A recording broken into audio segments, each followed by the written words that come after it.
북한 김정은 수령의 비자금 관리자가 탈북을 결심한 이유. 지금 시작합니다. 먼저 구독과 좋아요, 그리고 종 모양 알림 설정을 눌러주세요. 영상 제작에 큰 힘이 됩니다. 평양 만수대 지구의 고층 아파트 32층, 새벽 3시. 박철민은 창밖으로 보이는 대동강의 어둠을 응시하며 손에 쥔 USB를 꽉 움켜쥐었다.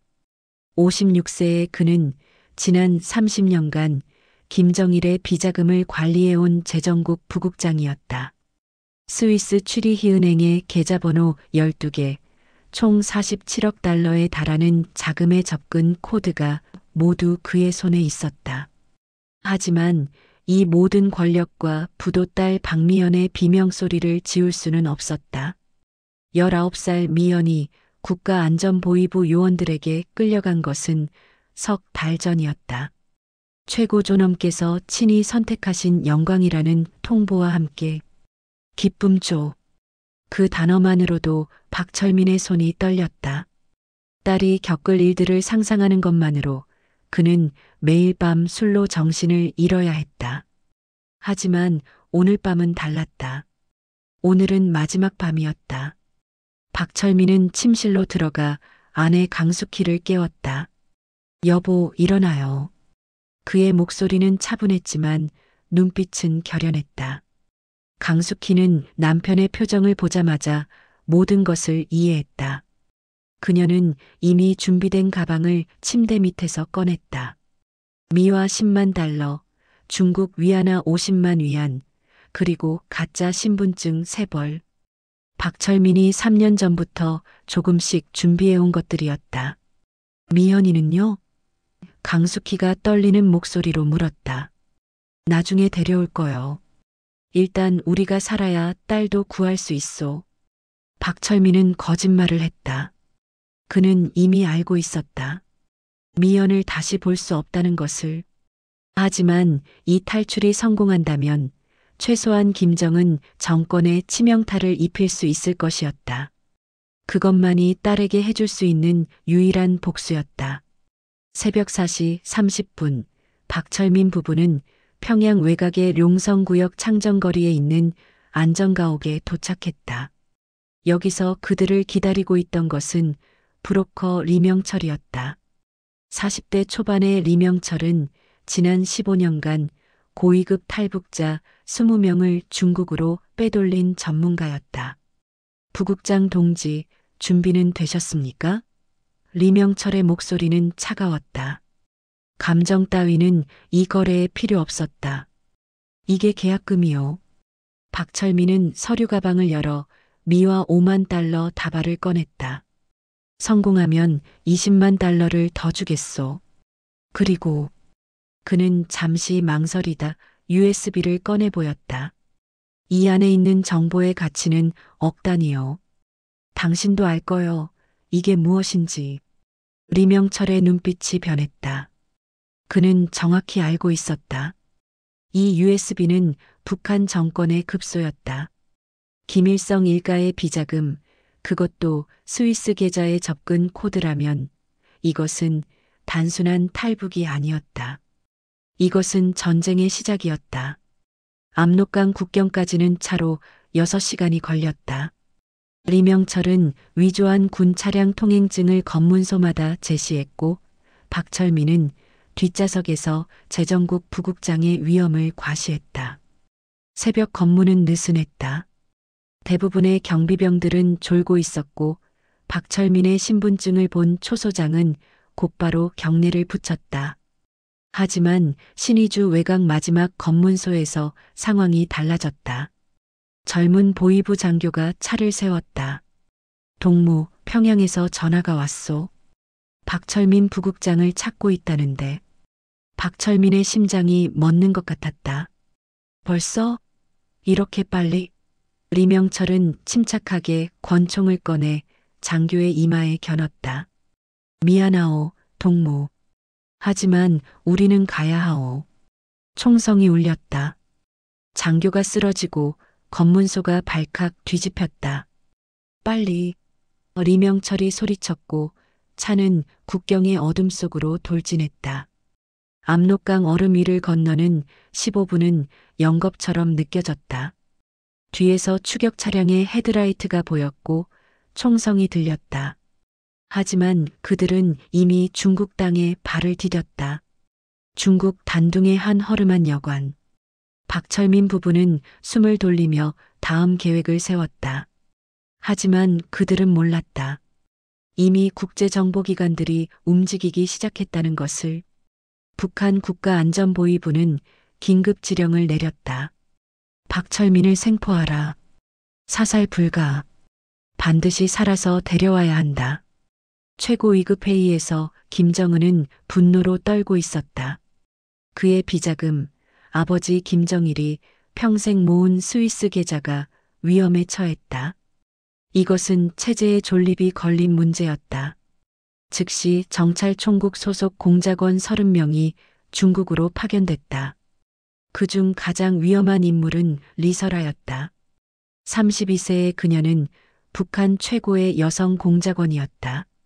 모스크바 국립대학에서 국제관계학을 전공했고 파리에서 3년간 위장 유학 생활을 했으며 암살 작전 12건을 성공시킨 경력이 있었다. 키 168cm의 늘씬한 몸매, 도발적인 눈매와 관능적인 입술. 그녀는 미인계의 대가였고 필요하다면 침대에서도 총구 앞에서도 주저하지 않는 냉혈한이었다. 대한민국 국가정보원 해외정보국도 즉각 움직였다. 박철민의 탈북 정보는 중국 내 협력자를 통해 입수됐다. 이건 기회입니다. 해외정보국장 김태준은 대통령 주재 안보회의에서 보고했다. 박철민이 가진 정보는 북한 정권의 금융 네트워크를 완전히 붕괴시킬 수 있습니다. 우리가 먼저 확보해야 합니다. 즉시 특수공작팀이 구성됐다. 팀장은 최진우 38세의 베테랑 요원이었다. 그는 지난 10년간 북한 관련 작전을 전담해왔고 탈북자 보호작전 23건을 성공시킨 전문가였다. 그리고 그의 파트너는 한지원이었다. 29세의 한지원은 국정원에서 가장 아름다운 여성 요원이었다. 서울대 심리학과를 수석 졸업하고 FBI에서 심리전 훈련을 받았으며 뉴욕에서 러시아 무기상을 유혹해 정보를 빼낸 전설적인 작전의 주인공이었다. 길게 늘어뜨린 검은 머리, 완벽한 S라인 몸매, 그리고 남자들을 무장해제시키는 미소. 그녀는 무기였다. CIA도 가만히 있지 않았다. 랭글리 본부에서는 동아시아 담당 부국장 제임스 콜먼이 긴급 작전 명령서에 서명했다. 북한의 비자금 정보는 우리 손에 들어와야 합니다. 이것은 김정은 정권을 압박할 수 있는 최고의 카드입니다. 파견된 요원은 마크 톰슨이었다. 43세의 그는 CIA에서 가장 경험 많은 아시아 전문가였다. 베이징에서 8년, 서울에서 5년, 도쿄에서 3년을 근무하며 동북아시아의 모든 정보 네트워크를 꿰뚫고 있었다. 그리고 그의 파트너는 사라 존슨이었다. 31세의 사라는 하버드 출신의 수재였지만 그녀의 진짜 무기는 머리가 아니었다. 금발의 긴 머리, 푸른 눈, 모델 같은 몸매. 그녀는 중동에서 테러리스트를, 모스크바에서 FSB 요원을 침대로 유혹해 정보를 빼낸 전문가였다. 미인계는 그녀의 특기였고 그녀는 자신의 육체를 도구로 사용하는 것을 주저하지 않았다. 러시아 연방보안국 FSB도 이 게임에 뛰어들었다. 모스크바는 북한과 오랜 동맹 관계를 유지해왔지만 김정은의 비자금 정보는 너무나 매력적이었다. 이것은 북한을 완전히 장악할 수 있는 기회였다. 파견된 요원은 이고르 볼코프였다. 45세의 전직 스페츠나츠 대원인 그는 잔인하기로 유명했다. 체첸 전쟁에서 25명을 사살했고 조지아 침공 때는 적 사령부를 단독으로 습격해 전멸시킨 전설이었다. 그리고 그의 파트너는 나탈리아 페트로바였다. 28세의 나탈리아는 상트페테르부르크 출신의 전직 발레리나였다. 키예프에서 우크라이나 국방부 장관을 유혹했고 베를린에서 독일 정보부 요원과 불륜 관계를 맺어 NATO 기밀을 빼냈다. 그녀의 몸은 무기였고 그녀는 그것을 완벽하게 사용할 줄 알았다. 단둥의 여관에서 박철민은 다음 목적지를 고민하고 있었다. 한국 대사관으로 갈 것인가 아니면 미국 영사관으로 갈 것인가. 하지만 브로커 리명철은 다른 생각이 있었다. 부국장님, 제 생각엔 베이징으로 가는 게 좋겠습니다. 거기서 경매를 여는 거죠. 경매? 그렇습니다. 한국, 미국, 러시아 모두 부국장님을 원할 겁니다. 가장 높은 값을 부르는 쪽에 가는 겁니다. 박철민은 잠시 생각에 잠겼다. 그것도 나쁘지 않았다. 어차피 그에게 중요한 건 생존과 복수였다. 누가 더 많은 돈을 주고 더 확실한 보호를 제공하는지가 관건이었다. 좋소. 베이징으로 가기로 하지. 그날 밤 리명철은 조용히 연락책들에게 메시지를 보냈다. 암호화된 다크웹 채널을 통해 물건이 준비됐다. 베이징에서 거래한다. 관심 있는 쪽은 연락하라.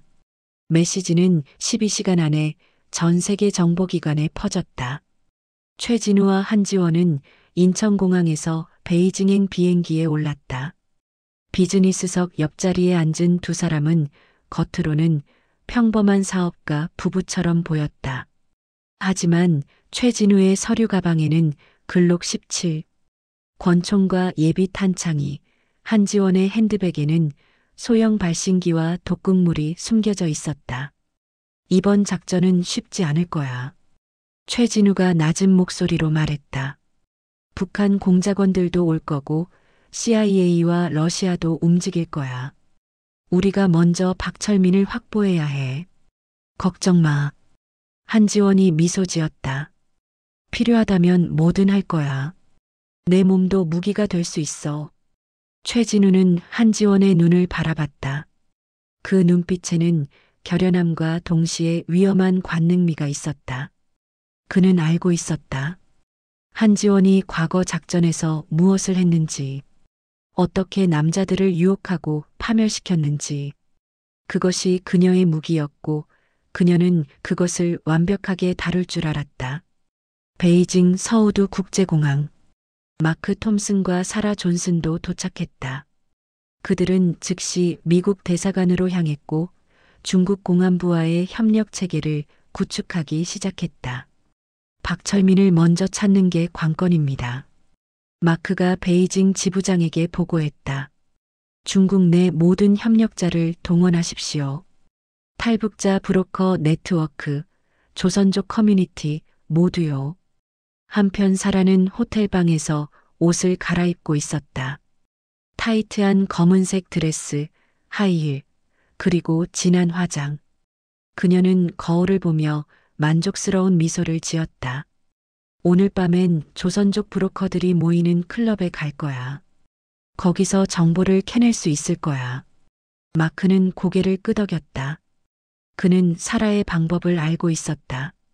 그녀는 술집에서 남자들을 유혹하고 필요하다면 침대까지 가는 것을 주저하지 않았다. 그것이 그녀의 스타일이었고 효과적이었다. 리서라는 이미 베이징에 도착해 있었다. 북한 대사관의 비밀 요원 신분으로 입국한 그녀는 조선족 네트워크를 통해 박철민의 행방을 추적하고 있었다. 리명철이라는 브로커가 관련돼 있다는 정보입니다. 그녀의 부하가 보고했다. 그는 베이징 차오양구에 거점을 두고 있습니다. 알았어. 내가 직접 움직이겠어. 리서라는 거울 앞에서 립스틱을 바르며 말했다. 그녀는 빨간 원피스를 입고 있었다. 등이 파인 디자인으로 그녀의 매끈한 등선이 드러났다. 목걸이는 다이아몬드처럼 빛났지만 사실 그것은 초소형 카메라였다. 그리고 하이힐 뒤꿈치에는 독침이 숨겨져 있었다. 그녀는 완벽한 무기였다. 리명철은 여자를 좋아한다고 들었어.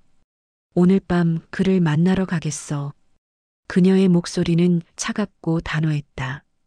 그날 밤 베이징 차오양구의 고급 나이트클럽용의 궁전. 이곳은 조선족 사업가들과 브로커들이 모이는 곳이었다. 리명철도 단골이었다. 그는 VIP룸에서 위스키를 마시며 박철민 거래의 다음 단계를 계획하고 있었다. 이미 세 곳에서 연락이 왔다. 한국 국정원, 미국 CIA, 그리고 정체불명의 러시아 측 모두 거액을 제시했다. 이번엔 대박이야. 리명철은 혼자 웃었다. 바로 그때 문이 열리고 한 여자가 들어왔다. 빨간 원피스를 입은 동양인 미녀. 리설아였다. 실례합니다. 자리가 없어서요. 여기 앉아도 될까요? 그녀의 목소리는 달콤했다. 리명철은 순간 넋을 잃었다. 그녀는 정말 아름다웠다. 물론이죠. 앉으세요. 리설아는 우아하게 앉으며 다리를 꼬았다. 슬릿이 깊게 파인 드레스 사이로 그녀의 허벅지가 드러났다. 리명철의 시선이 그곳으로 향했다. 혼자 오셨어요? 네, 친구를 기다리고 있어요. 당신은요? 저도 비슷해요. 사업 파트너를 기다리는 중이죠. 두 사람은 대화를 나누기 시작했다. 리설아는 능숙하게 리명철의 호감을 샀다. 그녀는 그의 잔에 술을 따르고 가끔 손을 살짝 스쳤다. 리명철은 점점 취해갔다. 술 때문인지 아니면 그녀의 매력 때문인지 알 수 없었다. 한편 한지원도 같은 클럽에 있었다.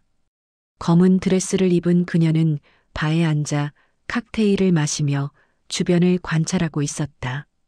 최진우는 밖에서 대기하며 통신으로 지시를 내렸다. VIP룸 3번, 리명철로 추정되는 인물 확인. 함께 있는 여자는 신원불명. 조심해. 한지원은 천천히 VIP룸 쪽으로 걸어갔다.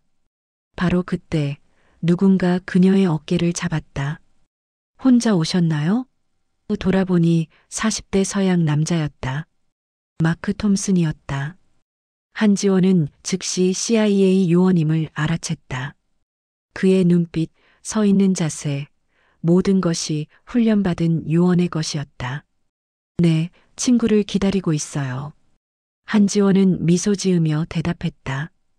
그렇군요. 저도 마찬가지예요. 한잔 하실래요? 마크는 바텐더에게 샴페인 2잔을 주문했다. 두 사람은 바에 나란히 앉았다. 서로의 정체를 알면서도 모르는 척했다. 이것이 스파이들의 게임이었다. 한국 분이신가 봐요. 악센트가 예리하시네요. 서울에서 왔어요. 사업차 베이징에 자주 와요. 저도 비슷해요. 저는 무역업을 해요. 둘 다 거짓말이었다. 하지만 게임은 계속됐다. VIP룸에서 리설아는 리명철에게 점점 가까이 다가가고 있었다. 그녀는 그의 귓가에 속삭였다. 여기 너무 시끄럽지 않아요? 조용한 곳으로 갈까요? 리명철의 심장이 뛰었다. 그는 이미 술에 취해 있었고 그녀의 향수 냄새가 그를 미치게 만들었다. 좋아요. 제가 아는 호텔이 있어요. 두 사람은 클럽을 나섰다. 리설아는 리명철의 팔짱을 끼고 걸었다. 택시 안에서 그녀는 리명철의 허벅지에 손을 올렸다. 그는 숨이 가빠졌다. 호텔에 도착하자마자 리설아는 공격적으로 키스했다. 리명철은 완전히 넋을 잃었다. 방문이 닫히자마자 그녀는 그의 셔츠를 벗기기 시작했다. 침대 위로 밀어 넘어뜨리고 그의 위로 올라탔다.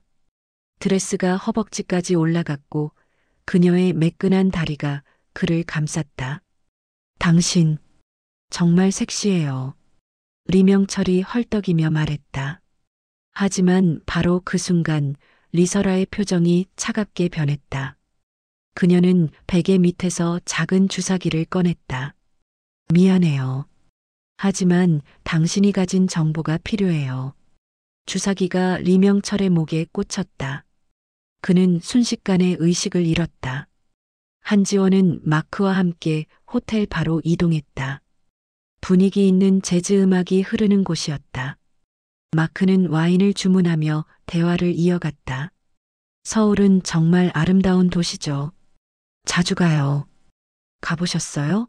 물론이죠. 강남, 이태원, 명동. 다 좋아해요. 한지원은 마크의 의도를 읽고 있었다. 그는 그녀를 유혹하려 하고 있었다. 정보를 빼내기 위해서든 아니면 단순히 그녀를 제거하기 위해서든. 하지만 한지원도 만만치 않았다. 그녀는 다리를 꼬며 허벅지를 슬쩍 드러냈다. 마크의 시선이 그곳으로 향했다. 한국 여자들은 정말 아름다워요. 마크가 말했다. 감사해요. 미국 남자들도 매력적이죠. 한지원이 미소 지었다. 그녀는 마크의 손을 살짝 만졌다. 전기가 흐르는 것 같았다. 마크는 더 가까이 다가왔다. 오늘 밤 저와 함께 하실래요? 그의 목소리는 낮고 허스키했다. 한지원은 잠시 망설이는 척했다. 하지만 그녀의 머릿속은 빠르게 계산하고 있었다. 마크를 이용할 수 있을까? 그에게서 정보를 빼낼 수 있을까? 좋아요. 그녀가 속삭였다. 두 사람은 엘리베이터를 타고 마크의 방으로 향했다. 엘리베이터 안에서 마크는 한지원을 벽에 밀어붙이고 키스했다. 격렬하고 거친 키스였다. 한지원은 저항하지 않았다. 오히려 그의 목을 감싸며 응답했다. 방문이 열리자마자 두 사람은 옷을 벗기 시작했다. 마크의 셔츠가 바닥에 떨어지고 한지원의 드레스 지퍼가 내려갔다. 침대 위로 쓰러진 두 사람은 격정적으로 얽혔다. 마크는 한지원의 목을 키스하며 아래로 내려갔다. 그녀는 신음을 흘리며 그의 머리를 쓰다듬었다. 하지만 그녀의 눈은 차가웠다. 그녀는 마크의 재킷이 의자에 걸린 것을 보고 있었다. 거기에 그의 휴대폰과 지갑이 있을 것이었다. 마크가 그녀의 속옷을 벗기려 할 때 한지원이 속삭였다. 잠깐만요. 샤워 먼저 할게요. 같이 할래요?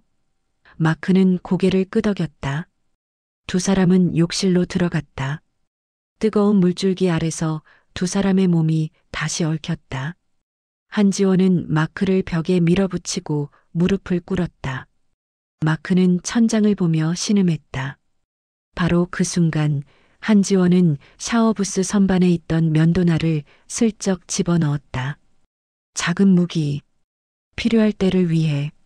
리서라는 의식을 잃은 리명철을 의자에 묶었다. 그녀는 그의 휴대폰을 뒤졌고 암호화된 메시지들을 발견했다. 박철민, 베이징 하이댕구 안전가옥.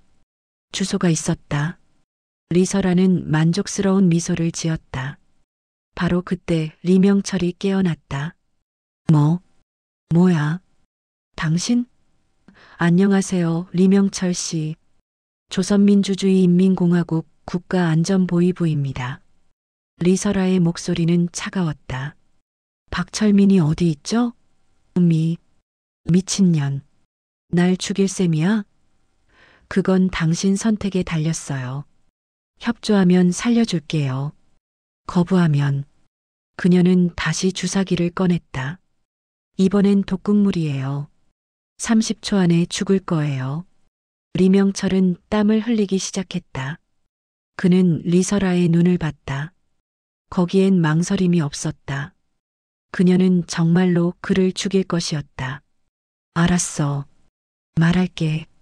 하이댕구 웨이 공촌 로드 153번지. 3층. 현명한 선택이에요. 리서라는 다시 진정제를 주사했다.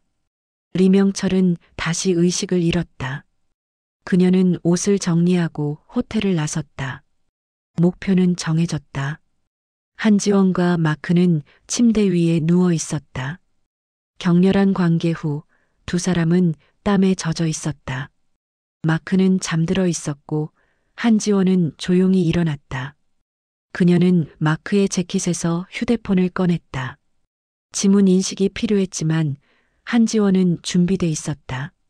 마크가 자는 동안 그의 엄지손가락을 살짝 눌러 잠금을 해제했다. 메시지들이 쏟아졌다. 목표물 위치 파악 중. 하이댕구로 추정. 한지원은 재빨리 사진을 찍고 최진우에게 전송했다. 그리고 다시 휴대폰을 원위치에 놓고 침대로 돌아왔다. 마크가 눈을 떴다. 어디 갔었어요? 화장실이요. 한지원은 미소 지으며 그의 품에 안겼다. 마크는 그녀를 껴안으며 다시 키스했다.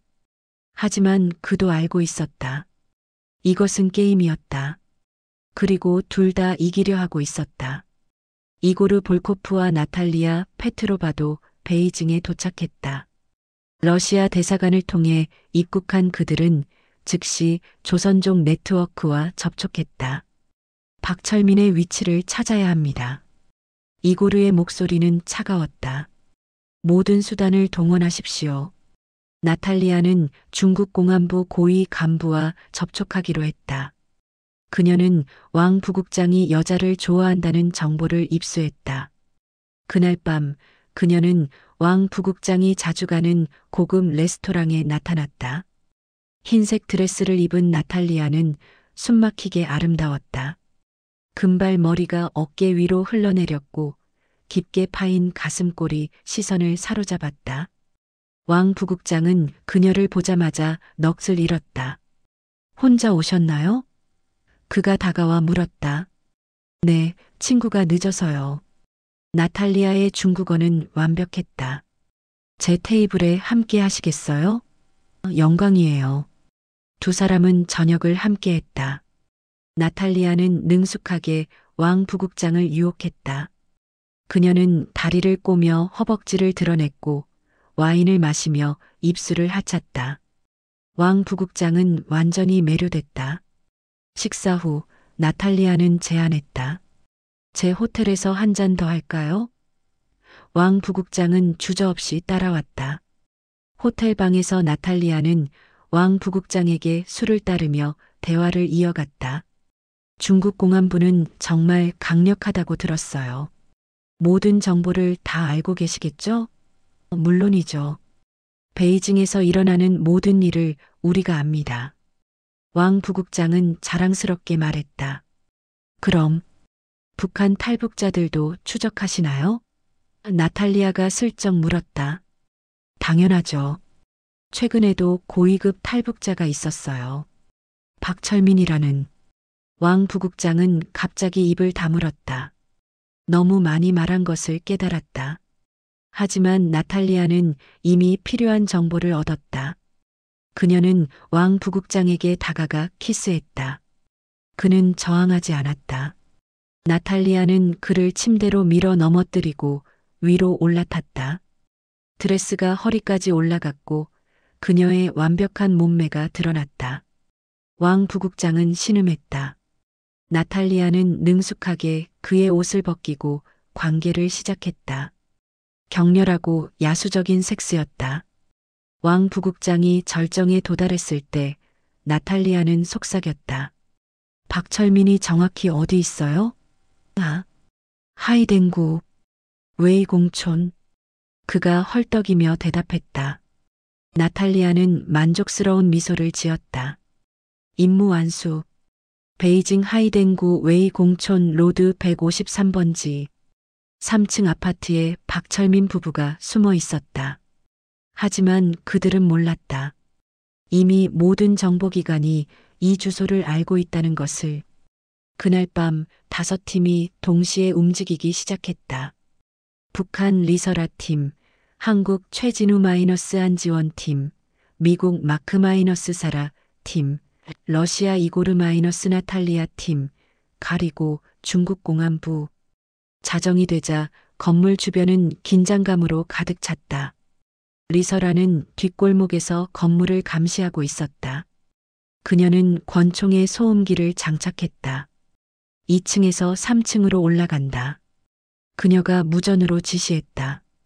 한편 최진우와 한지원은 건물 정면에서 대기하고 있었다. 북한 공작원 확인. 후문 쪽.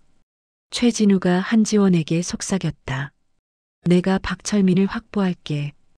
당신은 북한 요원을 견제해. 마크와 사라는 옆 건물 옥상에서 저격 위치를 잡았다. 마크는 저격총을 거치하고 스코프로 3층 창문을 조준했다. 박철민 확인. 창문 옆 소파에 앉아 있음. 이고르와 나탈리아는 지하 주차장에서 진입 루트를 확인하고 있었다. 3분 후 돌입한다. 이고르가 차갑게 말했다. 오전 1시. 모든 팀이 동시에 움직였다. 리설아가 먼저 3층에 도착했다.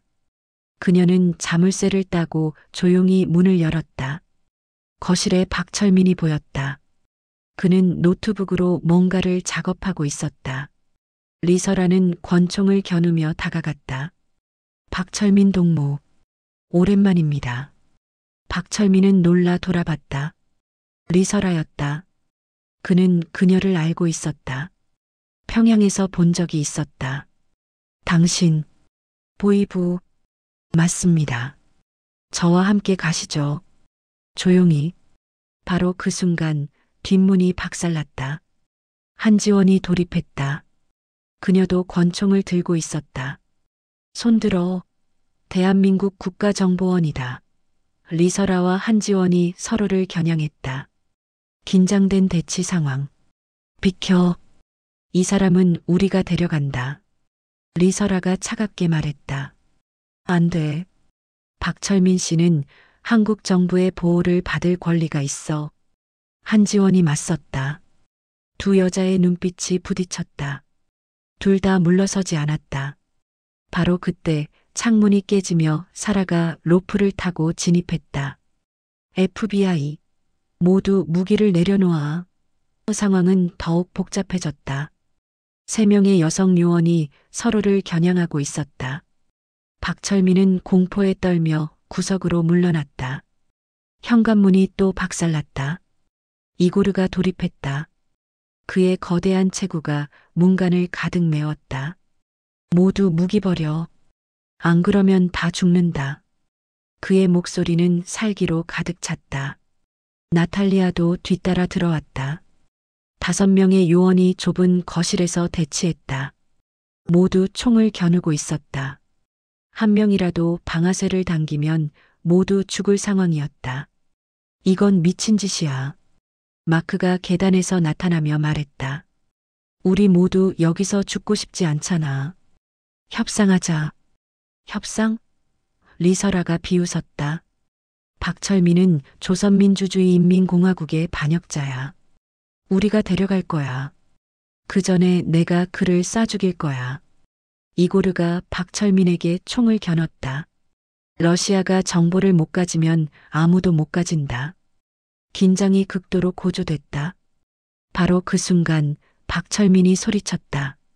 잠깐, 내게 제안이 있소. 모두의 시선이 그에게 쏠렸다. USB가 2개요. 하나는 스위스 계좌 정보, 또 하나는 북한 고위층 비리 자료. 나눠 가질 수 있소. 침묵이 흘렀다. 모두 계산하고 있었다. 어떻게 나누죠? 한지원이 물었다. 한국과 미국이 스위스 계좌 정보를 공유하고 러시아는 비리 자료를 가져가는 거요. 북한은? 박철민이 리설아를 봤다. 아무것도 못 가져가는 거요. 리설아의 얼굴이 일그러졌다. 하지만 그녀는 4대1 상황을 알고 있었다. 그녀 혼자서는 이길 수 없었다. 안 돼. 우리도 뭔가를 가져가야 해. 그럼 당신 목숨. 이고르가 차갑게 말했다. 여기서 살아나가는 것으로 만족해. 리설아는 이를 악물었다. 하지만 선택의 여지가 없었다. 좋아. 하지만 이 일은 여기서 끝이 아니야. 우리는 끝까지 당신들을 쫓을 거야. 그녀는 천천히 뒷걸음질 쳤다. 문 쪽으로. 그리고 순식간에 뛰쳐나갔다. 총성이 울렸지만 그녀는 이미 계단을 내려가고 있었다. 나도. 최진우가 말했다. 지금은 박철민이 우선이야. 박철민은 USB 2개를 꺼냈다. 이게 전부요. 약속대로 나눠 가지시오. 최진우가 한 개를 받았고 마크가 다른 하나를 받았다. 이고르는 불만스러웠지만 일단 물러섰다. 러시아는 이 정보를 한국이나 미국과 공유할 것을 요구한다. 나중에 협상하죠. 마크가 말했다. 지금은 여기서 빠져나가는 게 급선무야. 중국 공안부가 곧 도착할 거야. 모두 건물을 빠져나갔다. 박철민 부부는 최진우와 한지원의 차에 탔다. 대사관으로 가겠습니다. 최진우가 운전대를 잡았다. 하지만 그들은 몰랐다. 리설아가 이미 추적 장치를 박철민의 옷에 심어놨다는 것을. 게임은 끝나지 않았다.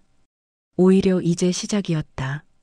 박철민을 태운 검은색 세단이 베이징 시내를 질주했다. 최진우가 운전대를 잡았고 조수석의 한지원은 노트북으로 안전한 경로를 찾고 있었다. 뒷좌석의 박철민 부부는 창밖을 불안한 눈빛으로 바라봤다. 한국 대사관까지 얼마나 걸립니까? 박철민이 물었다. 20분 정도입니다. 조금만 참으십시오. 최진우가 대답했다. 하지만 그의 백미러에는 수상한 차량 2대가 보였다. 검은색 SUV들이었다. 추격 차량 확인. 뒤따라오고 있어. 한지원에게 속삭였다. 한지원은 즉시 총을 꺼내 장전했다. 빠져나갈 수 있어? 해봐야지. 최진우는 급가속했다. 하지만 SUV들도 속도를 높였다. 그중 한 대에서 창문이 내려가고 총구가 나왔다. 총성이 울렸고 뒷유리가 박살났다. 강숙희가 비명을 질렀다. 머리 숙이세요. 한지원이 소리쳤다. 그녀는 창문 밖으로 몸을 내밀어 반격했다. 세 발의 총성. SUV의 타이어가 터지며 차량이 스핀했다. 하지만 또 다른 SUV가 옆으로 붙었다. 조수석에서 리설아가 보였다. 그녀는 차가운 미소를 지으며 권총을 겨눴다. 리설아의 총알이 최진우의 차 문짝을 관통했다. 최진우는 급핸들을 꺾어 골목으로 진입했다. 좁은 후퉁 골목길이었다. SUV는 따라올 수 없었다. 하지만 리설아는 차에서 뛰어내렸다. 그녀는 오토바이를 탈취해 추격을 이어갔다. 오토바이가 따라온다. 한지원이 경고했다. 리설아는 놀라운 운전 실력으로 골목을 누볐다. 그녀는 한 손으로 핸들을 잡고 다른 손으로 총을 쏘았다. 총알들이 차체를 강타했다. 최진우는 태남먼 광장 방향으로 핸들을 꺾었다. 사람이 많은 곳으로 가면 리설아도 함부로 쏘지 못할 것이었다. 하지만 리설아는 멈추지 않았다. 그녀는 오토바이를 차 옆으로 붙이며 박철민을 향해 총을 겨눴다. 차를 세워. 안 그러면 그를 쏜다. 리설아가 소리쳤다. 한지원은 순간적으로 판단했다. 그녀는 문을 열어 리설아의 오토바이를 가격했다. 오토바이가 균형을 잃으며 넘어졌고 리설아는 땅바닥에 굴렀다. 하지만 그녀는 즉시 일어나 달리기 시작했다. 놀라운 신체 능력이었다. 한국 대사관 정문 앞. 최진우의 차가 급정거했다. 빨리 들어가세요. 한지원이 박철민 부부를 재촉했다. 경비병들이 달려왔고 대사관 직원들이 문을 열었다. 박철민 부부는 안으로 들어갔다. 한국 영토였다. 이제 안전했다. 최진우와 한지원도 뒤따라 들어가려는 순간 저 멀리서 리설아가 보였다. 그녀는 대사관을 노려보고 있었다. 한지원과 리설아의 시선이 마주쳤다. 두 여자의 눈빛에는 적대감과 동시에 묘한 존중이 담겨 있었다. 둘 다 알고 있었다. 이것은 끝이 아니라는 것을. 리설아는 천천히 돌아서서 사라졌다. 대사가 난 박철민은 안도의 한숨을 쉬었다. 이제 끝난 겁니까? 아직 아닙니다. 최진우가 냉정하게 말했다. USB의 정보를 확인해야 합니다. 그리고 당신을 한국으로 안전하게 이송해야 합니다. 대사관 지하 보안실에서 박철민이 건넨 USB가 분석됐다. 화면에 스위스 계좌 번호들이 떴다. 추리히은행, 제네바은행, 총 12개의 계좌. 잔액 총액 47억 달러. 놀라운 금액이었다. 이게 다 김정일의 비자금입니까? 한지원이 물었다. 그렇소. 30년간 모은 돈이요. 무기 밀매, 마약 밀수, 위조 지폐. 온갖 불법 자금이 여기 있소. 박철민의 목소리는 떨렸다. 나는 이 돈을 관리하면서 매일 악몽을 꿨소. 이 돈으로 얼마나 많은 사람들이 죽었는지. 서울 국정원 본부. 박철민의 USB 정보가 전송되자 긴급회의가 소집됐다. 이 정보로 우리는 북한 정권의 금융 네트워크를 완전히 무력화시킬 수 있습니다. 해외정보국장 김태준이 보고했다. 스위스 정부와 협력해서 계좌를 동결시키고 자금 흐름을 추적해서 북한의 해외 공작 자금줄을 끊을 수 있습니다. 대통령은 고개를 끄덕였다. 박철민의 안전한 귀국을 최우선으로 하십시오. 그리고 미국, 일본과 정보를 공유해서 대북 압박을 강화하십시오. 한편 평양에서는 폭풍이 몰아치고 있었다. 김정은은 분노로 떨고 있었다. 박철민을 찾아내라. 죽이든 살리든 상관없다. 그 USB를 회수하라. 보이부 회의실은 공포로 얼어붙었다. 리설아는 무릎을 꿇고 있었다. 죄송합니다. 최고 존엄. 한 번만 더 기회를 주십시오. 기회? 김정은이 비웃었다. 너는 이미 실패했다. 하지만 마지막 기회를 주겠다. 박철민을 죽여라. 그가 한국 땅을 밟기 전에. 리설아는 고개를 숙였다. 명을 받들겠습니다. 그녀는 일어서서 회의실을 나섰다. 그녀의 눈빛은 차갑고 결연했다. 이번에는 실패할 수 없었다. 실패하면 자신도 숙청당할 것이었다. 그리고 그녀의 가족도. 베이징 미국 대사관. 마크 톰슨은 워싱턴과 화상회의 중이었다. 박철민이 한국 대사관에 있다는 것은 확인했습니다. 하지만 USB 정보는 이미 서울로 전송됐습니다.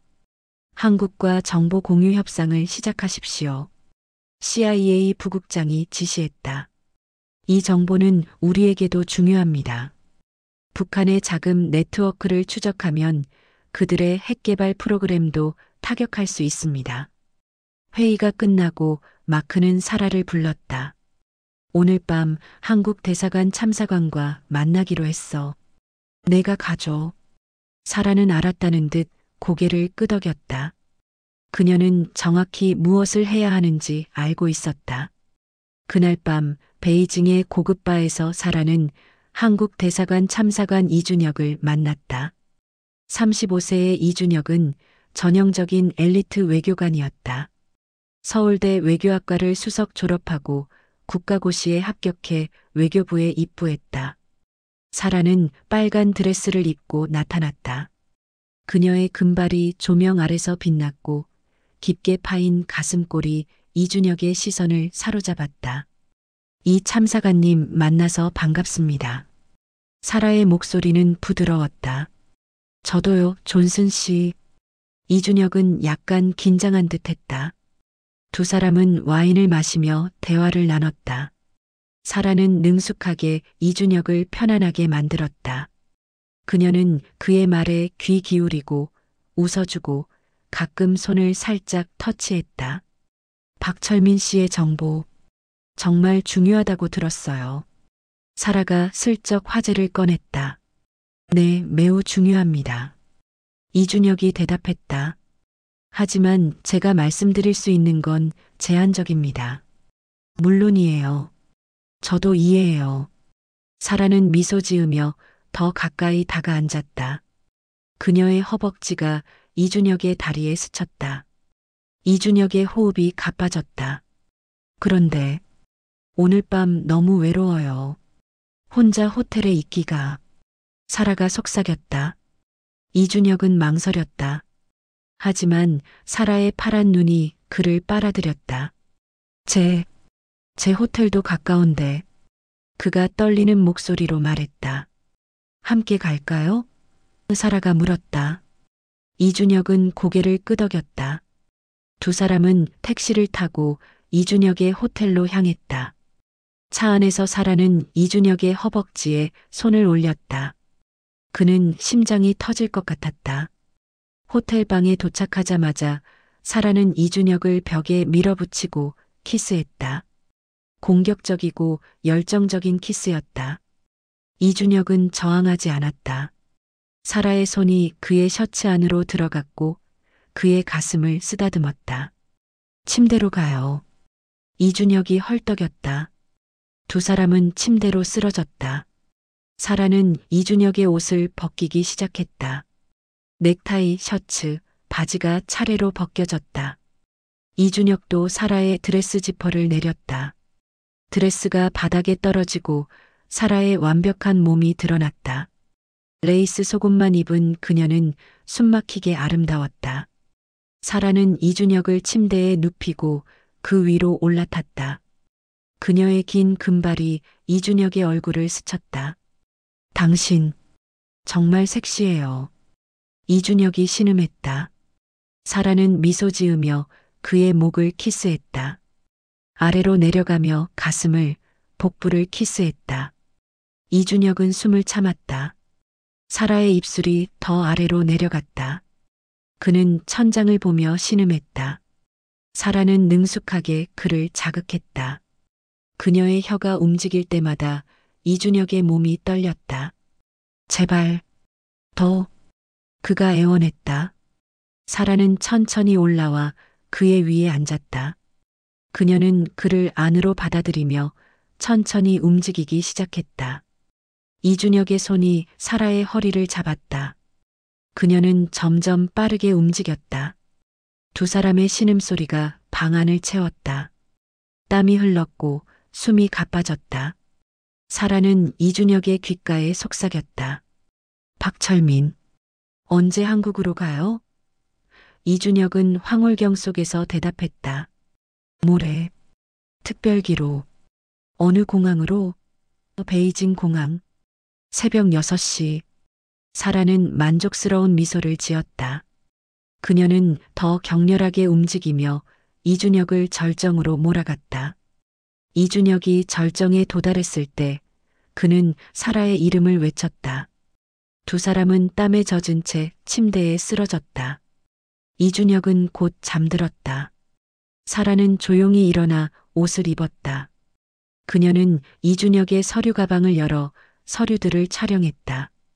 박철민의 이송 계획서가 있었다. 날짜, 시간, 경로 모든 것이.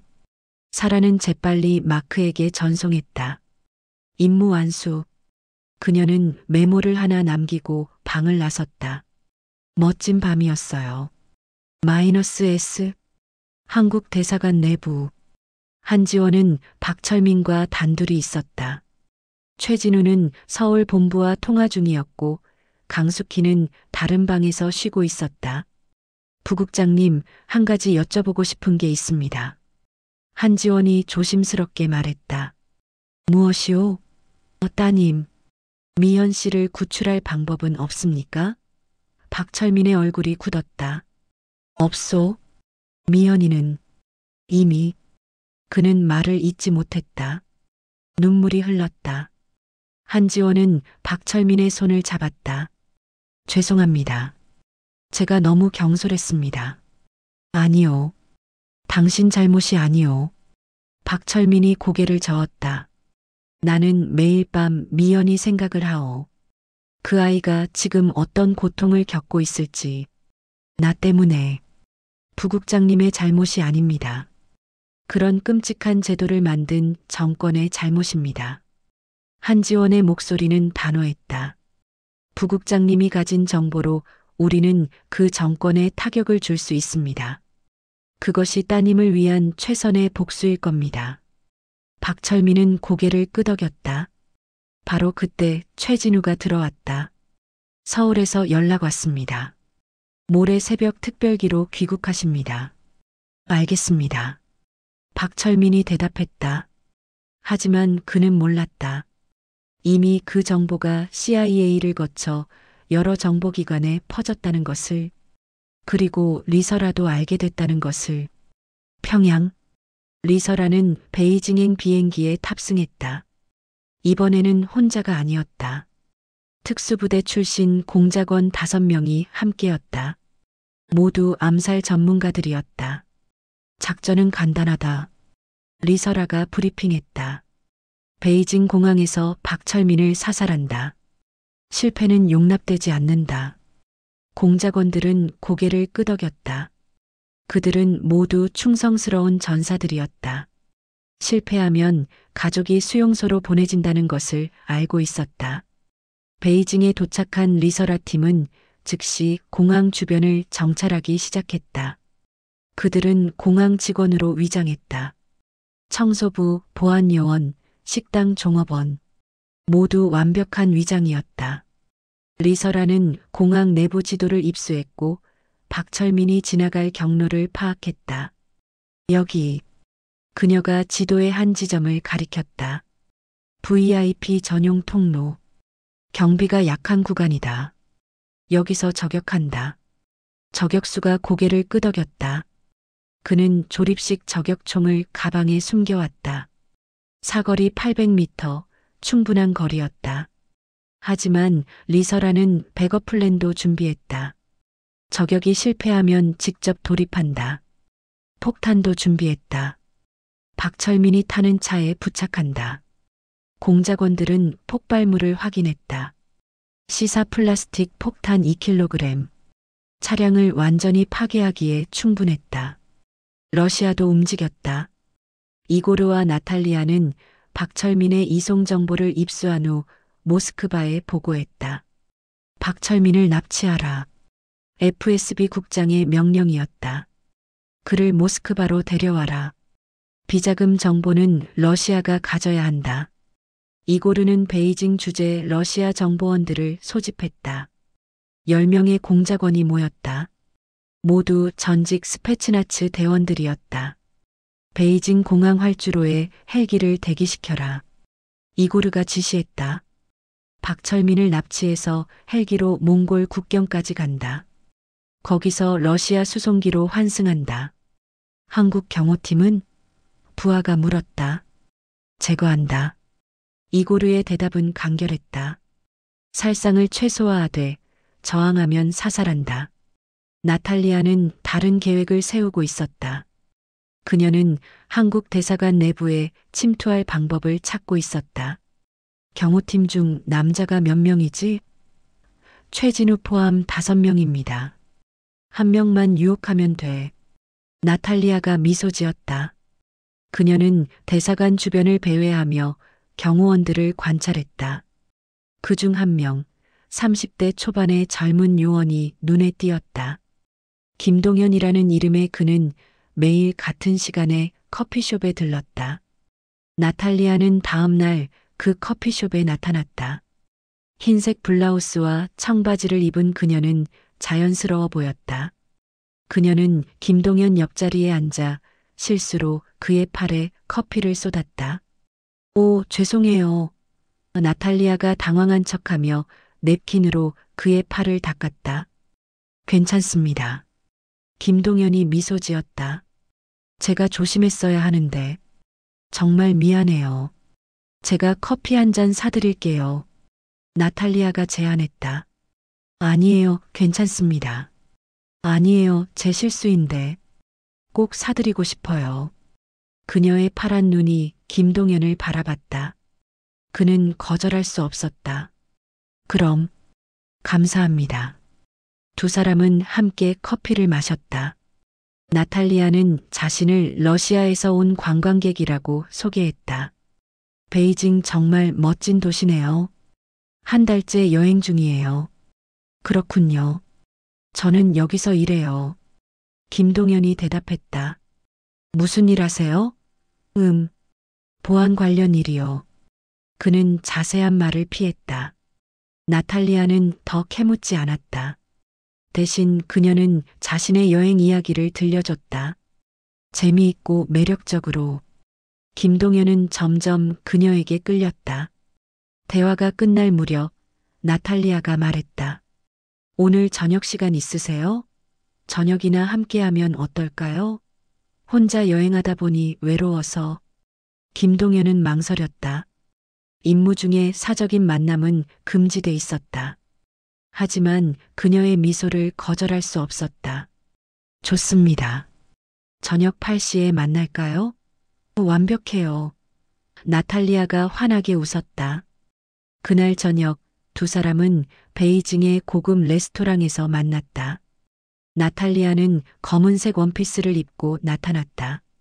그녀는 숨막히게 아름다웠다. 김동현은 넋을 잃었다. 저녁 내내 나탈리아는 김동현을 매료시켰다.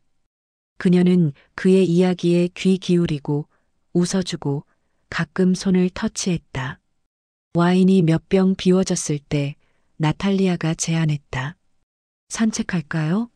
근처 공원이 밤에 예쁘다고 들었어요. 두 사람은 공원을 걸었다. 나탈리아는 김동현의 팔짱을 꼈다. 오늘 정말 즐거웠어요. 그녀가 속삭였다. 저도요. 김동현이 대답했다. 그는 이미 그녀에게 완전히 빠져 있었다. 나탈리아는 벤치에 앉으며 그를 옆에 앉혔다. 그리고 갑자기 그에게 키스했다. 김동현은 놀랐지만 저항하지 않았다.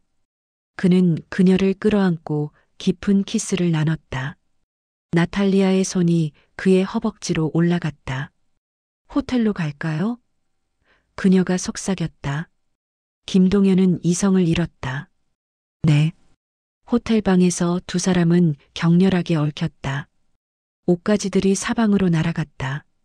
나탈리아는 김동현을 침대에 밀어 넘어뜨리고 위로 올라탔다. 그녀는 천천히 움직이며 그를 자극했다. 김동현은 신음했다. 당신, 정말, 쉿, 말하지 말아요. 나탈리아가 그의 입술에 손가락을 댔다. 그녀는 점점 빠르게 움직였다. 방 안은 두 사람의 숨소리와 신음소리로 가득 찼다. 절정이 가까워졌을 때 나탈리아는 김동현의 귓가에 속삭였다. 내일, 당신 일정이 어떻게 돼요? 내일? 김동현은 황홀경 속에서 대답했다. 새벽에 공항경호. 누구를요? 박철민. 나탈리아는 미소 지었다. 그녀는 더 격렬하게 움직이며 김동현을 절정으로 몰아갔다. 김동현이 절정에 도달했을 때 나탈리아는 베개 밑에서 주사기를 꺼냈다. 수면제였다. 주사기가 김동현의 목에 꽂혔다. 그는 순식간에 의식을 잃었다. 나탈리아는 침대에서 일어나 옷을 입었다. 그녀는 김동현의 휴대폰과 신분증을 챙겼다. 대사관 출입증도 있었다. 완벽했다. 이송 전날 밤 한국 대사관은 긴장으로 가득 찼다. 최진우는 경호팀을 소집해 최종 브리핑을 했다. 내일 새벽 5시 출발한다. 경로는 대사관 마이너스 공항 VIP 라운지 마이너스 특별기. 세 단계 모두 최고 경계 태세를 유지한다. 예상되는 위협은? 한 요원이 물었다. 북한 공작원, 러시아, 중국 공안부 모두 가능하다. 특히 북한은 박철민을 죽이려 할 것이다. 절대 방심하지 마라. 한지원은 박철민의 방으로 갔다. 부국장님, 내일이면 서울입니다. 조금만 더 참으십시오. 고맙소, 한 요원. 박철민이 말했다. 당신들이 아니었으면 나는 이미 죽었을 거요. 저희가 할 일을 했을 뿐입니다. 한지원이 미소 지었다. 하지만 그녀의 눈빛은 날카로웠다. 그녀도 내일의 위험을 알고 있었다. 그날 밤 한지원은 잠들 수 없었다. 그녀는 창밖을 바라보며 담배를 피웠다. 최진우가 다가왔다. 긴장돼? 조금. 한지원이 인정했다. 이번 작전은 너무 많은 변수가 있어. 우리가 해낼 거야. 최진우가 그녀의 어깨에 손을 얹었다. 우리는 최고의 팀이잖아. 한지원은 최진우를 바라봤다. 그의 눈빛에는 신뢰가 담겨 있었다. 그녀는 미소 지었다. 그래, 우리는 최고야. 두 사람은 잠시 침묵 속에서 서 있었다. 그리고 최진우가 조심스럽게 한지원의 손을 잡았다. 한지원은 놀랐지만 손을 빼지 않았다. 이 작전이 끝나면 최진우가 말을 시작했다. 우리 저녁이나 같이 할까? 한지원은 웃었다. 그래, 좋아. 하지만 두 사람 모두 알고 있었다. 내일 무슨 일이 일어날지 아무도 모른다는 것을. 새벽 4시 30분. 한국 대사관이 분주하게 움직이기 시작했다.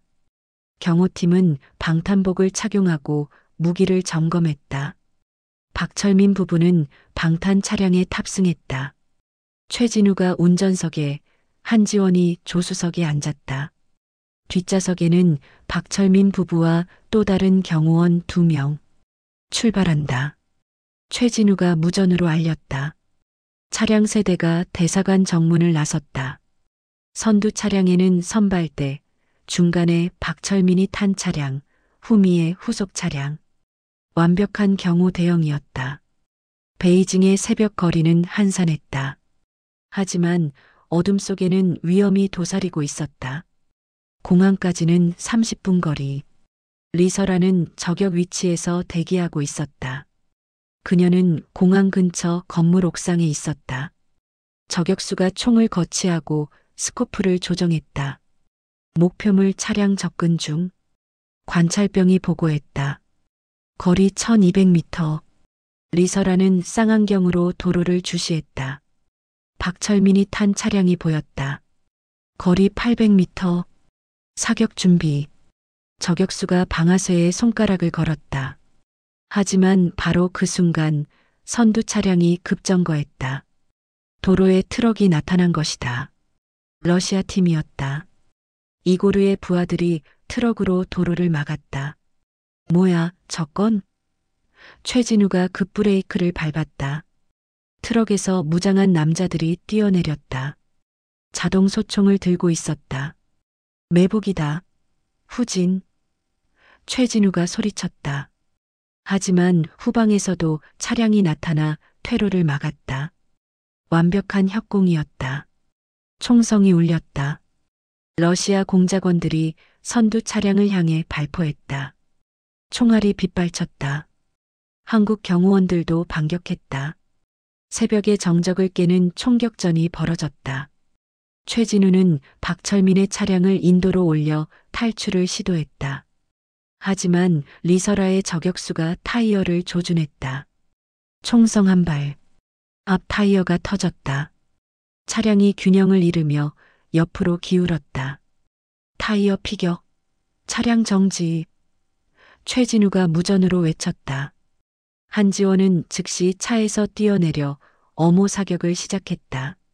그녀의 정확한 사격에 러시아 공작원 한 명이 쓰러졌다. 이고르는 트럭 뒤에서 상황을 지켜보고 있었다. 박철민을 확보하라. 그가 명령했다. 공작원들이 박철민의 차량으로 접근했다. 최진우는 박철민을 차 밖으로 끌어냈다. 뛰세요. 박철민 부부는 비틀거리며 달렸다. 하지만 리서라의 저격수가 다시 조준했다. 박철민의 머리를 향해. 방아쇠가 당겨지는 순간 한지원이 박철민을 밀쳐냈다. 총알이 박철민의 어깨를 스쳤다. 그는 비명을 지르며 쓰러졌다. 부국장님. 한지원이 그를 끌고 건물 뒤로 숨었다. 최진우와 다른 경호원들이 엄호 사격을 이어갔다. 하지만 적은 너무 많았다. 이고르의 팀 10명, 리설아의 팀 5명, 총 15명의 적이었다. 한국 경호팀은 겨우 7명. 수적으로 분리했다. 본부에 지원 요청. 최진우가 무전으로 외쳤다. 하지만 지원이 도착하기까지는 최소 15분. 그 시간 동안 버틸 수 있을까? 리설아는 옥상에서 내려와 직접 전투에 참가하기로 했다. 그녀는 권총을 들고 건물 사이를 누볐다. 한지원이 박철민을 숨긴 곳을 찾아서 그녀는 한 건물 뒤에서 한지원을 발견했다. 두 여자가 다시 마주쳤다. 또 만났네. 리설아가 총을 겨누며 말했다. 끝까지 방해할 셈이야? 내 임무야. 한지원도 총을 겨눴다. 박철민은 한국으로 간다. 그럴 수 없어. 그는 죽어야 해. 안 돼. 두 여자는 서로를 겨눴다. 누가 먼저 쏠 것인가? 긴장된 순간이었다. 바로 그때 폭발음이 울렸다. 러시아 팀이 수류탄을 던진 것이다. 폭발의 충격파가 두 여자를 날려버렸다. 리설아와 한지원은 땅바닥에 굴렀다. 잠시 정신을 잃었다. 먼지가 가라앉고 리설아가 먼저 일어났다. 그녀는 박철민을 찾았다. 박철민은 폭발로 정신을 잃고 쓰러져 있었다. 리설아는 그에게 다가가 총을 겨눴다. 이제 끝이었다. 하지만 한지원이 비틀거리며 일어나 리설아를 향해 총을 쏘았다. 총알이 리설아의 팔을 스쳤다. 그녀는 비명을 지르며 총을 떨어뜨렸다. 한지원은 리설아에게 달려들었다. 두 여자는 육탄전을 벌였다. 주먹이 오갔고 발차기가 이어졌다. 둘 다 고도로 훈련된 요원이었다. 리설아가 한지원의 목을 조르려 했지만 한지원은 무릎으로 그녀의 복부를 가격했다. 리설아가 뒤로 물러섰다. 한지원은 바닥에 떨어진 총을 집어들었다. 리설아를 향해 겨눴다. 끝이야. 하지만 한지원은 방아쇠를 당기지 못했다. 리설아의 눈빛에서 뭔가를 봤다. 절망과 공포. 리설아도 자신처럼 임무를 수행하는 요원일 뿐이었다. 실패하면 그녀도 죽을 것이었다. 한지원이 말했다. 지금 가면 살려줄게. 리설아는 믿을 수 없다는 표정으로 한지원을 바라봤다. 왜? 우리는 적이지만 같은 처지야. 다음에 만나면 죽일지도 모르지만 지금은 가. 리설아는 잠시 망설이다 고개를 끄덕였다. 그녀는 일어나 도망쳤다. 한지원은 박철민에게 돌아갔다. 그는 의식을 되찾고 있었다. 괜찮으세요? 아직. 박철민이 신음했다. 최진우가 달려왔다. 지원부대 도착. 구급차도 온다. 한국 경호팀이 상황을 장악하기 시작했다. 러시아 팀은 후퇴했다. 이고르는 이를 악물었다. 철수한다. 나탈리아와 함께 트럭에 올라탔다. 리설아의 팀도 흩어졌다. 저격수는 이미 옥상에서 철수했고 다른 공작원들도 사라졌다. 전투는 끝났다. 하지만 대가는 컸다. 한국 경호원 2명이 중상을 입었고 박철민도 어깨에 총상을 입었다. 구급차가 도착해 부상자들을 실었다. 공항으로 갈 수 있겠습니까? 최진우가 박철민에게 물었다. 가야 하오. 여기 있으면 또 공격받을 거요. 박철민이 이를 악물었다. 그럼 출발합니다. 경호팀은 재정비했다. 중국 공안부도 현장에 도착했지만 한국 대사관 차량들은 이미 출발한 후였다. 외교적 문제가 될 것이 분명했다. 하지만 지금은 그것보다 박철민을 무사히 한국으로 보내는 것이 우선이었다. 베이징 공항 VIP 라운지. 박철민은 응급 치료를 받았다. 어깨 상처는 생각보다 깊지 않았다. 총알이 관통하지 않고 스쳤을 뿐이었다. 다행입니다. 의사가 말했다. 비행에는 문제 없습니다. 특별기가 이미 활주로에 대기하고 있었다. 대한민국 공군 수송기였다. 박철민 부부는 휠체어에 앉아 비행기로 향했다. 최진우와 한지원이 양옆에서 경호했다. 공항은 삼엄한 경비 속에 있었다. 중국 공안부가 특별 경비를 제공했다. 더 이상의 사건을 원치 않았기 때문이었다. 하지만 리설아는 포기하지 않았다. 그녀는 공항 청소부로 위장의 VIP 라운지 근처에 있었다. 손에는 플라스틱 폭탄이 숨겨진 청소 카트가 있었다. 박철민이 지나가면 폭탄을 터뜨릴 생각이었다. 자신도 죽지만 임무는 완수할 수 있었다. 박철민의 휠체어가 복도를 지나갔다. 리설아는 청소 카트를 밀며 그쪽으로 다가갔다. 거리 10m. 그녀의 손이 기폭장치로 향했다. 하지만 바로 그 순간 한지원이 리설아를 알아봤다. 저기, 한지원이 소리쳤다. 경호원들이 리설아를 향해 총을 겨눴다. 리설아는 기폭장치를 눌렀다. 하지만 폭발은 일어나지 않았다. 중국 공안부가 공항 내부를 전파 차단한 것이었다.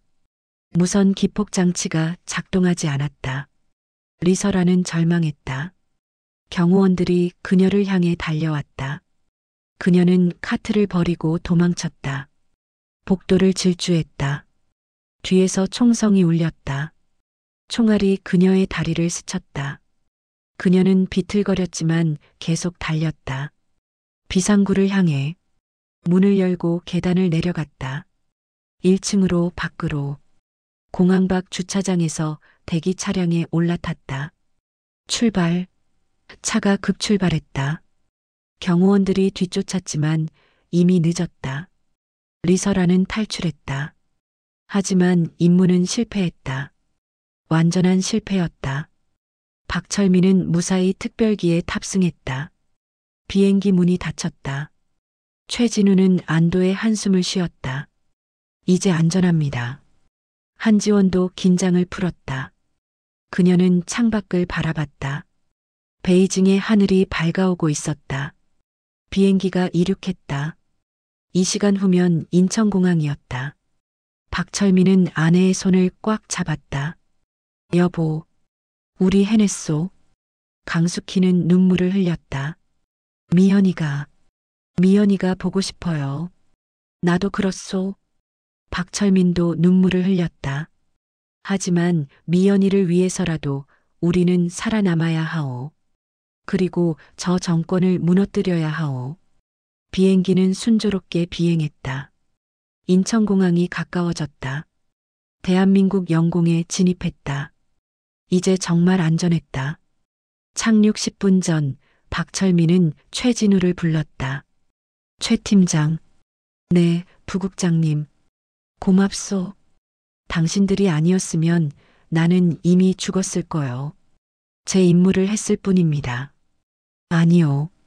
당신들은 목숨을 걸었소. 그 은혜는 평생 잊지 않겠소. 박철민은 한지원도 불렀다. 한요원. 네. 당신은 용감한 여성이요. 대한민국은 당신 같은 요원이 있어 안전한 거요. 한지원은 미소 지었다. 과찬이십니다. 비행기가 착륙했다. 인천국제공항 활주로였다. 문이 열리고 박철민 부부가 내렸다. 대한민국의 땅을 밟았다. 35년 만에 자유의 땅이었다. 공항에는 국정원 간부들과 정부 관계자들이 나와 있었다. 환영합니다. 박 부국장님. 국정원장이 악수를 청했다. 감사합니다.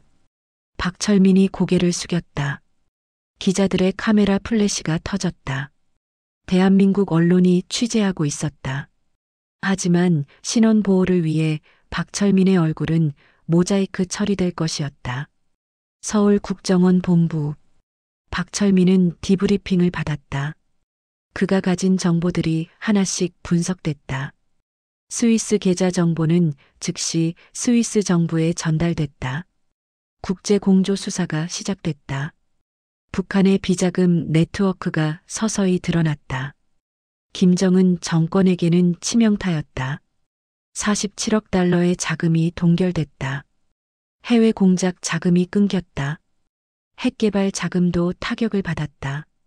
이 정보로 우리는 북한을 압박할 수 있습니다. 국정원장이 대통령에게 보고했다. 이것은 역사적인 성과입니다. 대통령은 만족스러운 표정을 지었다. 박철민 씨의 안전은 완벽하게 보호하고 있습니다. 신원도 철저히 숨겨져 있습니다. 한편 평양에서는 지진이 일어났다. 김정은은 분노로 폭발했다. 회의실에서 의자를 집어던지고 소리를 질렀다. 박철민을 잡지 못한 책임자들을 모두 처형하라. 보위부 간부 5명이 즉각 체포됐다. 그들의 운명은 정해져 있었다. 리설아는 간신히 평양으로 돌아왔다. 그녀는 곧바로 체포됐다. 신문실로 끌려갔다. 너는 실패했다. 신문관이 차갑게 말했다. 변명의 여지가 없다. 죄송합니다. 리설아가 고개를 숙였다. 하지만 한 번만 더 기회를. 기회는 없다. 신문관이 총을 꺼냈다. 리설아는 눈을 감았다. 이것이 끝인가? 하지만 총성은 울리지 않았다. 대신 문이 열리고 다른 고위 간부가 들어왔다. 잠깐. 리설아는 아직 쓸모가 있다. 무슨 말씀이십니까? 한국에 침투시킬 것이다. 박철민을 끝까지 추적하게 할 것이다. 리설아는 고개를 들었다. 또 다른 임무, 또 다른 기회, 명을 받들겠습니다. 그녀의 목소리는 다시 단호해졌다. 6개월 후, 서울. 박철민은 새로운 삶을 시작하고 있었다. 정부가 제공한 아파트에서 아내와 조용히 살았다.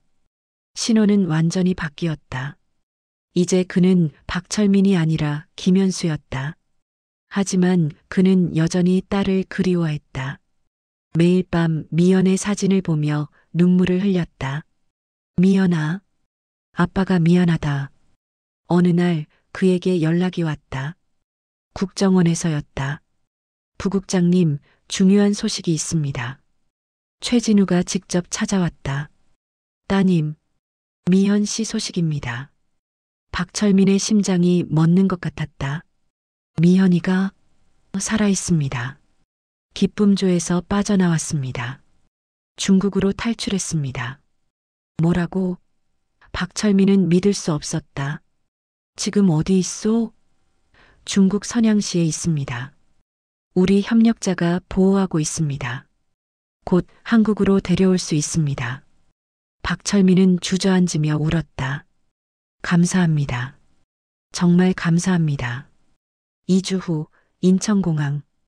박철민은 떨리는 마음으로 도착 게이트를 바라봤다. 문이 열리고 젊은 여성이 나왔다. 미연이었다. 아버지를 보자 그녀는 뛰어왔다. 아빠, 미연아. 부녀가 껴안았다. 눈물이 쏟아졌다. 주변 사람들도 눈시울을 붉혔다. 한지원도 그 자리에 있었다. 그녀는 미소 지으며 바라봤다. 최진우가 그녀의 옆에 섰다. 잘 됐어.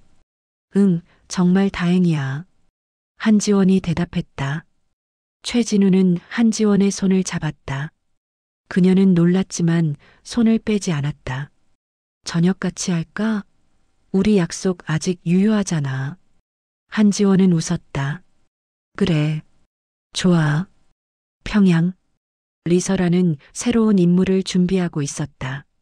한국 침투. 목표는 박철민 제거. 하지만 이번엔 달랐다. 그녀는 더 이상 맹목적인 충성심으로 움직이지 않았다. 한지원이 그녀를 살려준 그 순간이 뇌리에 박혀 있었다. 왜 적이 자신을 살려줬을까? 그 질문이 그녀를 괴롭혔다. 그녀는 거울을 보며 생각했다. 자신은 정말 옳은 일을 하고 있는가? 이 체제를 위해 목숨을 거는 것이 가치 있는가? 하지만 선택의 여지가 없었다. 탈북하면 가족이 죽는다. 남은 것은 임무뿐이었다. 그녀는 가방을 챙겼다. 가짜 여권, 무기, 독극물, 한국행 준비를 마쳤다. 중국을 거쳐 제3국으로 그리고 한국으로 긴 여정이 시작될 것이었다. 한편 모스크바에서는 이고르와 나탈리아도 다음 작전을 계획하고 있었다. 박철민의 정보를 포기할 수 없다. 이고르가 말했다.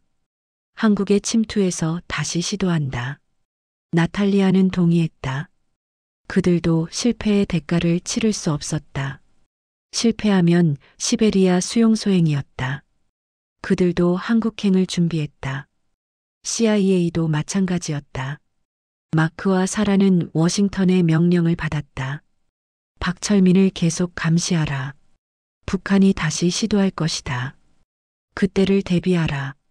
모든 정보기관이 다시 움직이기 시작했다. 게임은 끝나지 않았다. 서울이 새로운 전장이 될 것이었다. 1년 후 서울 강남. 박철민은 이제 완전히 새로운 삶에 적응했다.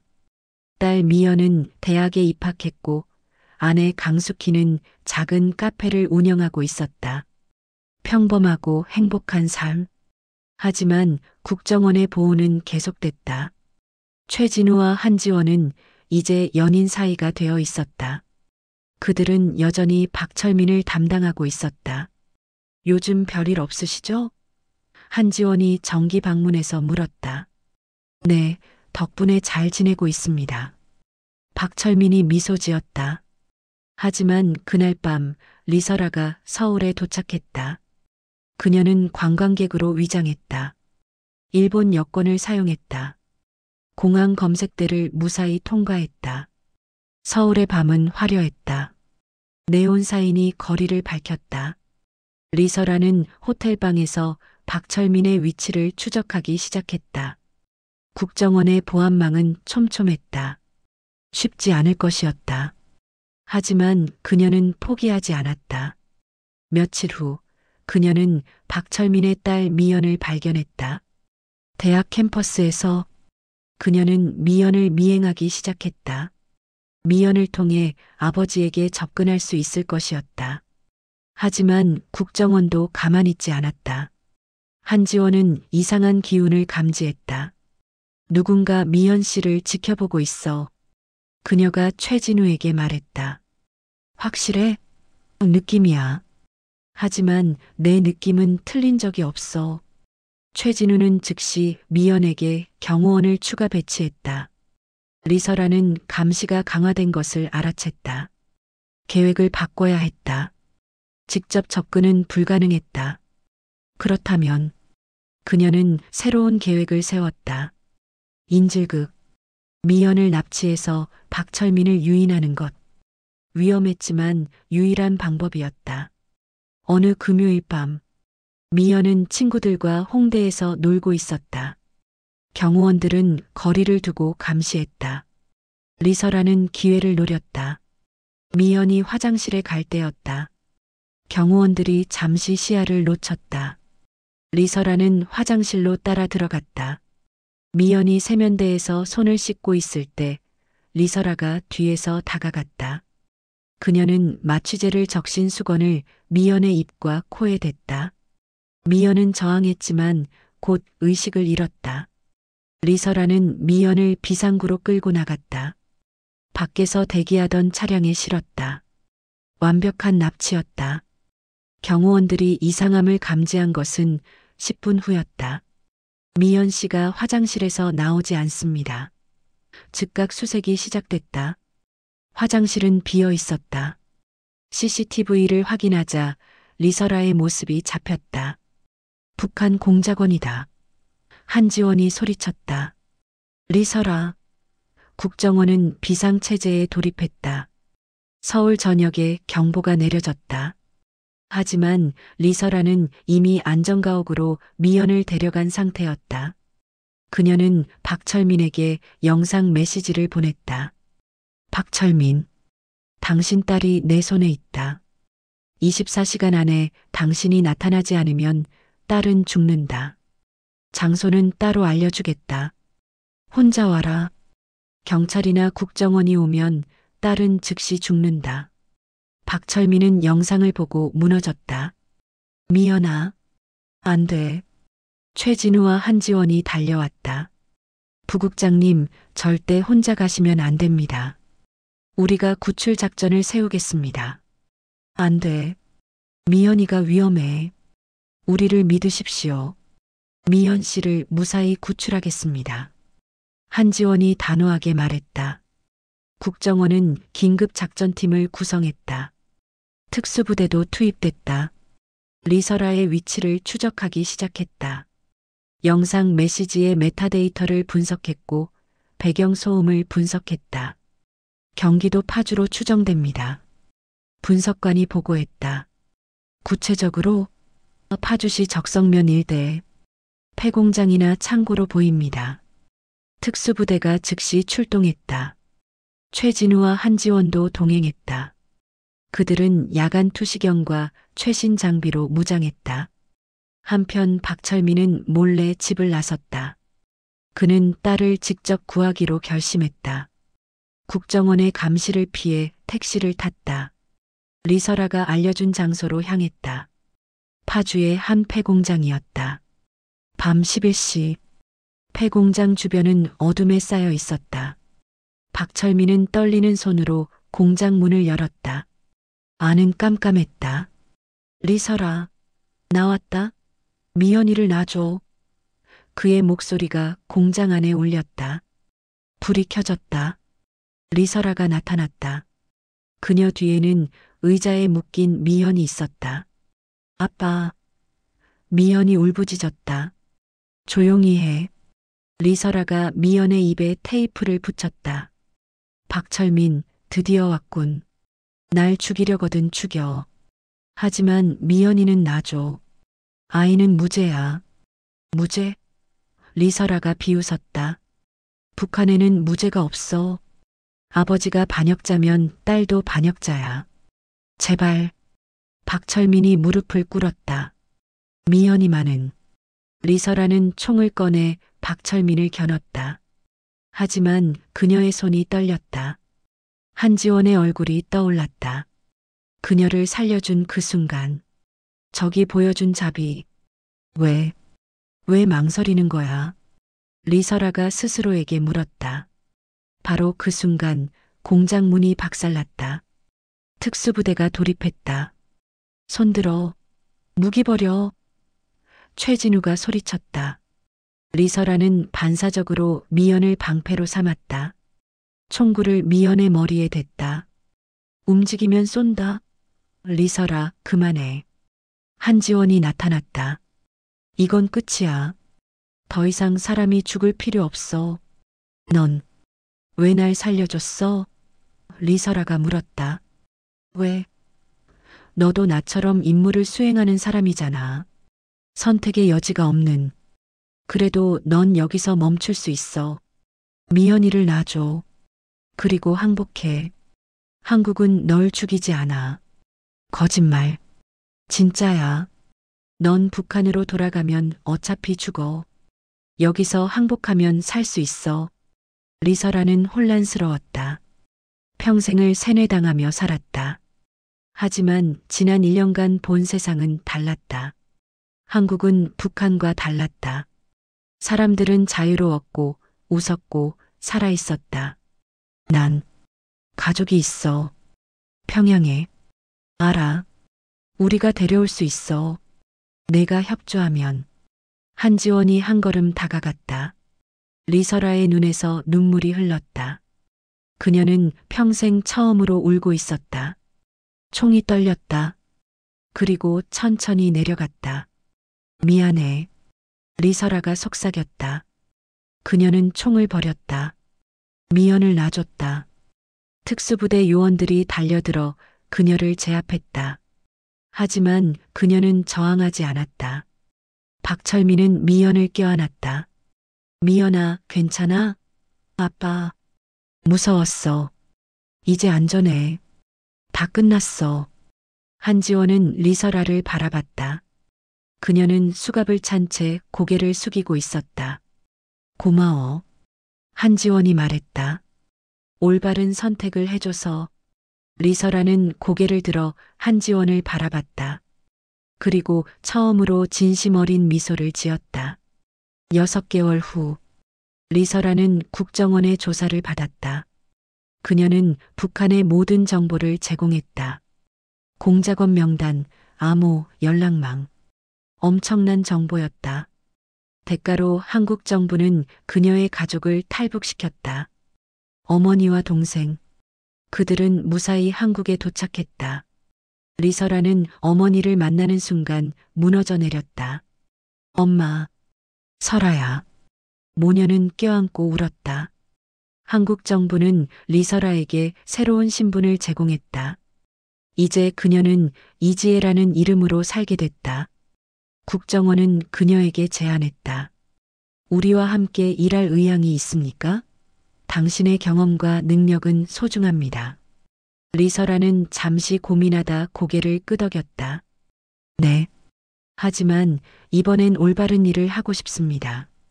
그럴 겁니다. 한편 박철민은 국회에서 증언을 했다. 북한 인권 청문회였다. 그는 기쁨조의 실상을 폭로했다. 세계 언론이 주목했다. 유엔에서도 북한 인권 결의안이 통과됐다. 김정은 정권은 점점 고립됐다. 비자금도 끊겼고 국제적 압박도 강화됐다. 체제는 흔들리기 시작했다. 러시아의 이고르와 나탈리아는 결국 한국 침투를 포기했다. 리설아의 투항으로 위험이 너무 커졌기 때문이었다. 그들은 모스크바로 돌아갔다. CIA의 마크와 사라도 마찬가지였다. 박철민의 정보는 이미 국제공조를 통해 공유됐다. 더 이상 그를 노릴 필요가 없었다. 게임은 진짜로 끝났다. 모두가 각자의 자리로 돌아갔다. 2년 후 서울 남산 한지원과 최진우는 결혼했다. 작은 결혼식이었지만 의미 있었다. 하객 중에는 박철민 가족도 있었고 이지혜 리설아도 있었다. 축하해. 이지혜가 한지원에게 말했다. 고마워. 내가 있어서 오늘이 있는 거야. 아니야. 나를 살려준 건 너였어. 두 여자는 포옹했다. 과거의 적이었지만 이제는 동료였고 어쩌면 친구였다. 박철민은 평화로운 노후를 보내고 있었다. 그는 탈북자들을 돕는 단체를 만들었다. 자신의 경험을 바탕으로 많은 사람들을 도왔다. 미연은 대학을 졸업하고 인권 변호사가 됐다. 어머니의 카페는 번창했다. 모두가 새로운 삶을 살고 있었다. 평양에서는 변화가 일어나기 시작했다. 비자금이 끊기고 국제적 압박이 강해지자 내부에서 균열이 생겼다. 군부의 불만이 커졌고 주민들의 저항도 늘어났다. 김정은 정권은 흔들렸다. 역사는 박철민의 탈북으로 바뀌기 시작했다. 한 사람의 용기가 체제를 흔들었다. 그리고 많은 사람들의 협력으로 희망이 싹텄다. 서울의 밤하늘에 별이 빛났다. 그 별빛 아래 자유를 찾은 사람들이 웃고 있었다. 게임은 끝났다. 하지만 새로운 시작이었다. 평화를 위한, 자유를 위한, 인권을 위한. 긴 싸움은 계속될 것이었다. 하지만 이제 그들은 알고 있었다. 함께라면 이길 수 있다는 것을, 희망은 죽지 않는다는 것을, 그리고 사랑과 자비는 복수보다 강하다는 것을. 김정은의 비자금을 관리하던 북한 고위 간부의 탈북과 각국 정보기관의 수싸움. 여러분 재미있게 보셨나요? 혹시 구독과 좋아요, 알림 설정을 잊지 않으셨나요? 구독과 좋아요, 알림 설정을 부탁합니다.